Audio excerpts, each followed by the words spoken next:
Ann and Amy, but we're without Amy today. She's, like the college kids that are walking out today at 80 colleges, universities across the country to protest the Trump victory. Amy walked out this morning in protest of Joe Madden not being named National League Manager of the Year. I don't know what that has to do with Salem media, but I guess it makes about as much sense as kids walking out of college to protest the results of the presidential election. But Amy's a little bit under the weather, but she will be back in short order.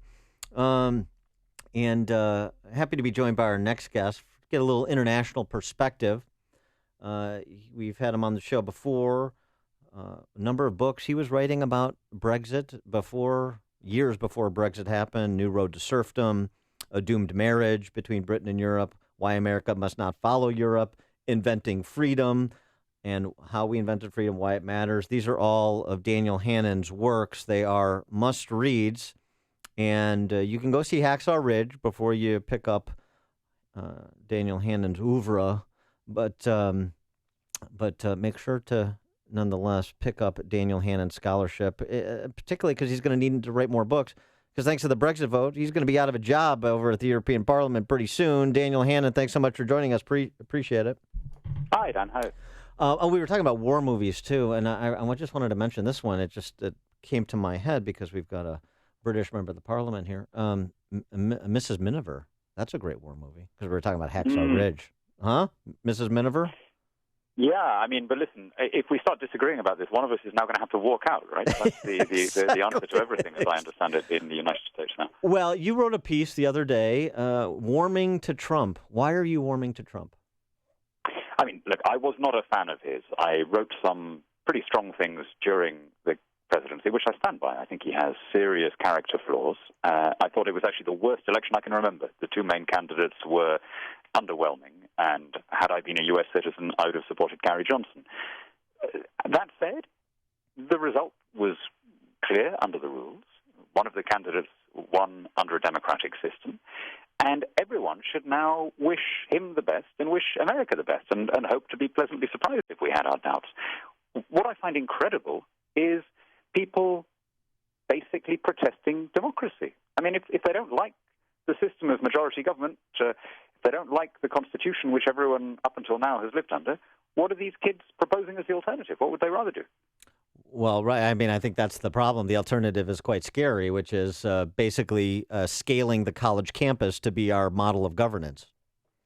And this is, I think, we're seeing, okay, there have always been self-righteous protesters. There's nothing new there. And in a way, the protesters are kind of showing off.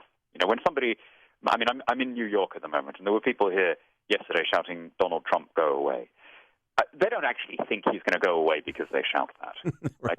What they're doing is they're virtue signaling. They're letting everyone around them see what nice people they are with this fabulous lack of self-awareness that you signal how nice you are by hating the right things, which, let's not try and enter into that logic.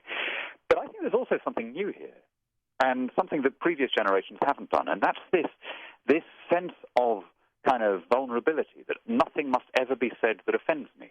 So these people walking out of campus now are the first generation to have insisted on safe spaces and trigger warnings, And if that's the culture you're coming from, if you've been taught that simply to ask a Mexican student where his family is from is a kind of microaggression, how are you going to handle the real world? How are you going to handle some of the tough things that Donald Trump said during the campaign? And your reaction is to say, because I'm offended, this may not be said. But that's, I think, a new and alarming development. Well, doesn't it also speak to the lack of scholarship on college campuses today, and frankly, obviously, underneath that, the K through 12 system? Because it seems to me, and Rusty Reno over at First Things had this sussed out earlier this cycle, and perhaps the most cogent description of this I've read. This is just all bigot baiting. That's all the left has to offer is bigot baiting, rinse, repeat, become more shrill. But it's just one thing after the other. And so you have to extend the narrative that anybody who disagrees with me is part of some shadowy white nationalist movement, whether it's Brexit supporters or Trump supporters. No, I agree, Dan, but that is not new. Romney was called a Nazi, McCain was called a Nazi, Nixon was called a Nazi. There's always been a slightly sociopathic chunk of the left that thinks that way. what I think is new is this kind of my feelings must never be hurt, Yeah. my opinions must never be challenged. And I think there are reasons that we have changed generationally. I mean, for example, a small but telling thing, cycling or walking to school has gone from being the norm to being the exception. Play areas have been made safe. Schools have an obsessive kind of anti-bullying policy now, where kids are basically taught that any words that they don't like are a form of violence against them. And that, I think, is what we're now seeing culminating in these protests, that Trump said something I didn't like. He expressed a view that I find reprehensible, and therefore he must not be allowed to say it, and certainly he must not be allowed to hold elected office.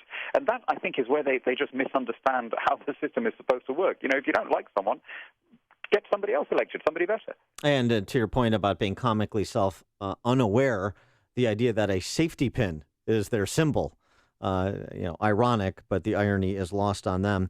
Let me It's hilarious, isn't it? I mean, it adds to the gaiety of life that they've done that. It really does. Well, let's get an update from you about Brexit.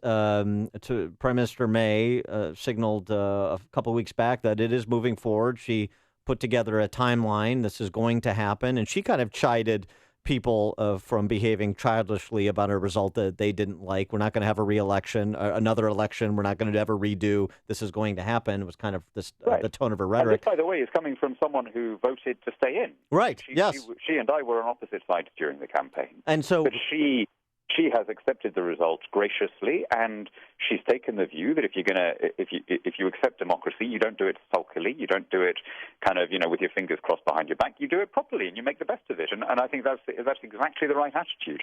And I'm very optimistic about this. She made a great speech the day before yesterday where she talked about Britain becoming the leader in free trade.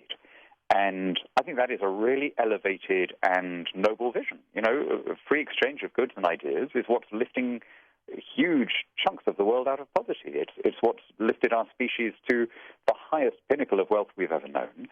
I don't think we're going to get much pro-free trade talk out of this White House. We're certainly not going to get it out of Brussels. So somebody has to be out there making the case that unrestricted commerce is good for all participants. And I think that's going to fall to us post-Brexit.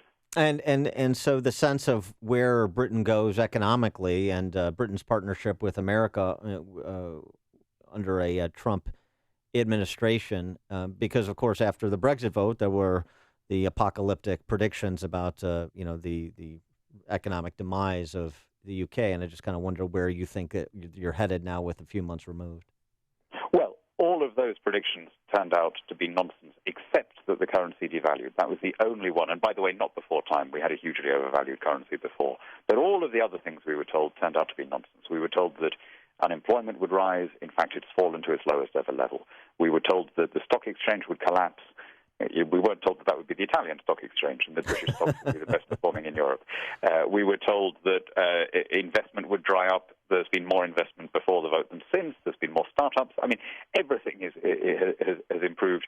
And this is why, when there was this little wobble in the stock exchange on the night of your election, my one tweet of the night was to say, buy the dip. Right. Things are going to very quickly turn around, which, of course, they did. And the reason I was so confident is because I'd seen that happen 4 months ago over Brexit. The one thing I am quite optimistic about, I know that Donald Trump, I think, is badly wrong about tariffs. I think that what he says about not wanting to trade with Mexico and China and stuff is wrong, and I think that the policies he is advocating will inflict the most damage on some of the people who voted for him. But he does seem much more open to having a free trade deal with countries of a similar level of economic development. And a UK-US trade agreement, I think, would have no downsides at all. Even if you're less pro-free trade than I am, it's very difficult to see any big losers. And it would add a huge gain to productivity on both sides of the Atlantic at no cost whatever. So let's hope that that's one of the early things we can get going with. When it comes to other matters on a global scale, for example, combating radical Islamic terrorism, political Islam, do you hold out hope that perhaps Theresa May and Donald Trump can have a relationship, at least on that score, that's reminiscent of Reagan and Thatcher against the communists? have no doubt that Britain and the US will remain allies. And the reason that we will work together on those kinds of issues is that we have an attitude shaped by the same institutions and the same history that leads us to respond to the same problem in the same way. And one of the things we both do, because we're taught by our institutions and our history to do it, is to deploy proportionate force in defense of freedom and to stand up to bullies. And not a lot of countries in the world have done that historically, but the English-speaking democracies generally do, and I'm sure that will continue, whoever is leading your country, whoever's leading mine. All right. He is Daniel Hannan, member of the European Parliament from Runnymede for now, and also the author of numerous books, which you should pick up. My favorite, if I have to pick a favorite, is Inventing Freedom. Daniel Hannan, thanks as always for joining us. Appreciate it. Thank you so much, Sam. All right. He joined us on the turnkey.pro answer line.